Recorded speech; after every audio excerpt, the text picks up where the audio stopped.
இந்த வீடியோவில் வரும் அனைத்தும் எங்கள் கற்பனையை யார் மனதையும் புண்படுத்துவதற்கு அல்ல. இந்த சூனாப்பானாவின் வீரம் உலகமெல்லாம் பரவ அருள் புரிவாய் அப்பனே, அருள் புரிவாய். ஆமா ஆமா, எனக்கு ஒரு கதை சொல்லு மாமா, ரொம்ப போர் அடிக்குதுடா. கதையா மாப்பிள்ள இப்ப நான் என்ன உங்கள்கிட்ட சொல்றது? ஒரு ஊர்ல சத்திவேல் கவுண்டர்னு ஒருத்தர் இருக்காரு. இருக்காரா? ஆமா. எங்க இருக்காரு? வீட்டுல இருக்காரு. கழுவுனாரா இல்லையா? சக்திவேல் கவுண்டர் தான் அந்த ஊருக்கு எல்லாமே. அப்புறம் அவர் நடந்து வந்தாருன்னா அப்படியே அந்த ஊரே நடுங்கும். சுவிட்சர்லாந்துல இருந்தாரா? ஜோக் இல்லையா? நம்ம சக்திவேல் கவுண்டருக்கு 4 பிள்ளைங்க. அந்த 3வது பிள்ளை தான் நம்ம கதையோட நாயகன். நாயகனா? கமல் நடிச்ச படமா?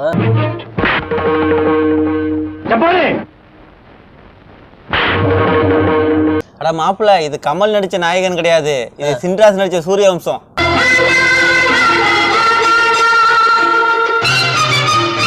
சின்ராஸ் ஆசைப்பட்ட மாதிரி அவங்க மாமா பொண்ணு கிளறிய அவர் கல்யாணம் வைக்கிறதா முடிவு பண்ணிட்டாங்க அவங்க அப்பா அம்மா. அதுக்காக நேர்த்திக்கடன் செலுத்துறதுக்காக போறாரு.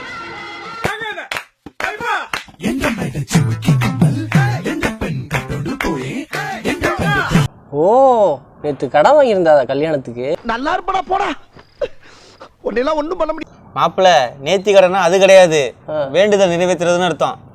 நேர்த்திக்கடன் செலுத்த போன இடத்துல ஒரு பொண்ணு தற்கொலை பண்ணிக்கிற நம்ம சின்ராஸ் பாக்குறாரு. எதுக்கு? பாடி ஒரு தடவை நான் பாத்துக்கிறேன்.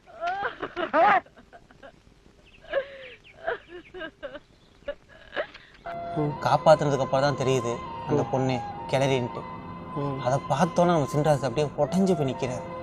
உடஞ்சா எப்படி மாமா நிற்க முடியும்? ஏய், என்ன மாதிரி சீனு, ஏன்டா இப்படி பண்ற, கதையை சொல்ல விட்றா. அதுக்கப்புறம் நம்ம தாடிக்கார மூலமா கிளறி அல்வா கொடுத்த மேட்ரு நம்ம நந்தினிக்கு தெரிய வருது. அப்பா அல்வா கொடுத்துட வேண்டியதுதான். சின்ராஸ் அந்த அல்வா சாப்பிட்டாரா இல்லையா?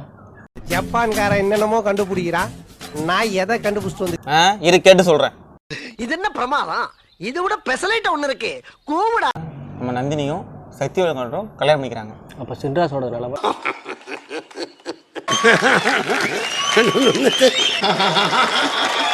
சின்ராஸும் கல்யாணம் பண்ணிக்கிறாங்க. கல்யாணம் பண்ணிக்கிட்டு சக்திவேல் கவுண்டர் போய் நிற்கிறாங்க ஆசீர்வாதம் வாங்குறதுக்காக. அப்போ என்ன பண்ணுறாரு, அவரு சொத்து பத்தெல்லாம் கொடுத்து விட்டு தூக்கி விட்டேறிஞ்சு வெளில போடாங்கிறாரு.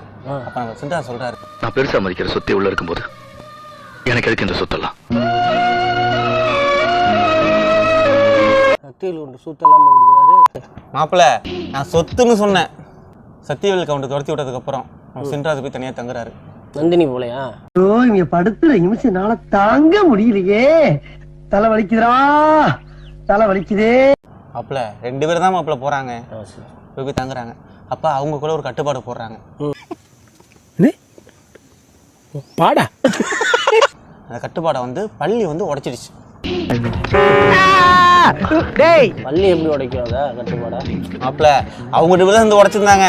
அது ஏன் தெளிவா சொல்ல முடியாது, எல்லாம் அப்புறம் பீப் போற மாதிரி ஆயிடும். நந்தினியோட அப்பா வீட்டுக்கு வராரு. அப்பன்னு பார்த்தா வீட்டில் சாப்பிட்றதுக்கு இட்லி தவிர வேறு எதுவுமே இல்லை. அப்போதான் அந்த உலகத்துக்கு அறிமுகமாகுது இட்லி உப்புங்கிற கான்செப்ட்.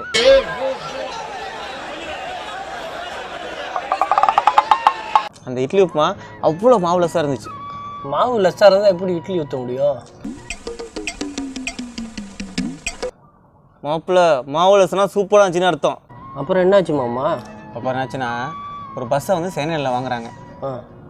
அதுக்கு முன்னாடி அந்த பஸ்ஸை யார் வச்சிருந்தா? காரை நம்ம வச்சிருக்கிறோம். இந்த காரை வச்சிருந்த சொப்பன சுந்தரியை இப்ப யாரு வச்சிருக்காங்கன்னு கேட்கறேன். சொப்பன சொல்லி வச்சிருந்தா. உனக்கு கதை தானே தேவை, மூடிட்டு கதையை மட்டும் கேளு. அந்த பஸ் வாங்கினதுக்கு அப்புறம் அவங்க வாழ்க்கை ஓகோன்னு போகுது. எதில் போகுது? பஸ்ஸில் போகுது. மடி கொழும்பு சென்று எடுத்து குழம்பு எடுத்து மேலே ஊற்றிக்கிட்டாரா? மாப்பிள்ள, மறிக்கொழுந்து சென்று அதை எடுத்துட்டு என்ன பண்ணுறாருன்னா, சக்திவேல் ஐயா சாப்பிட்ற பாயசத்தில் பாயசனை மிக்ஸ் பண்ணிடுறாரு. பாயசனை கலந்துட்டு தர்மலிங்க ஐயா நம்ம சின்ராஸ் மேலே அப்படியே பிளேட்டை மாற்றி போட்டார். என்ன பிளேட்? சில்வர் பிளேட்டா எவர் சில்வர் பிளேட்டா? இது ஜோக்கு, அழக்கூடாது, சிரிக்கணும். உன் தலையில் ஒரே தட்டு, அமைதியாக கதையை கேளு மாப்பிள்ள. சின்ராஸ் தான் ரசிந்த கலைஞர் சொல்லிட்டு அந்த ஊரே சின்ராஸை போட்டு அடிக்கும்போது அப்போ தான் நம்ம சக்திவேல் ஐயாவோட என்ட்ரி. தர்மலிங்க சட்டையை பிடிச்சி, எனக்கு அப்பவே தெரியும்டா நீ தான் வசந்த கலந்துருப்பண்ணே. ஏன்னா இந்த ஊர்லேயே மறி கொழுந்து சென்று போகிற ஒரே ஆள் நீ தான் சொல்லிட்டு அவரை பிடிச்சி அடிக்கிறார். ஏன் சக்திவேல் வந்து குடிச்சார்? அதை தெரிஞ்சா ஏன் குடிச்சாரு சார்? அவர் இந்த உலகத்துக்கு ஏதோ ஒரு முக்கிய செய்தி சொல்ல வராரு, அவர் கொஞ்சம் சொல்ல விடுங்க. அவர் பொண்டாட்டி மேலே பேசியிருந்த மிதப்பில் குடிச்சு விட்டாரு. மறந்தாங்கடா.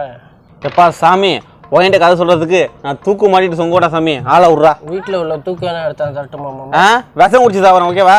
இல்லை வேணா அந்த பாயசத்தை சக்திகள் கவுண்டன்ட்ட வாங்கி கொடுக்கட்டுமா? அப்புறப்பா சாமி.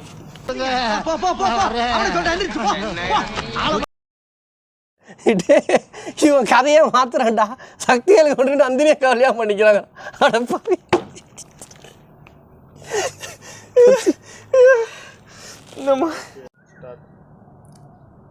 நந்தினி சக்திவேல் கவுண்டர் கல்யாணம் பண்ணுறேன்.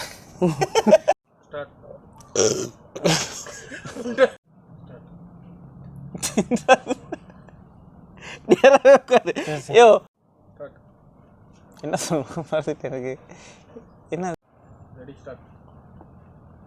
சின்ராஸ் தான் சிரிக்காதையா கடுப்பு.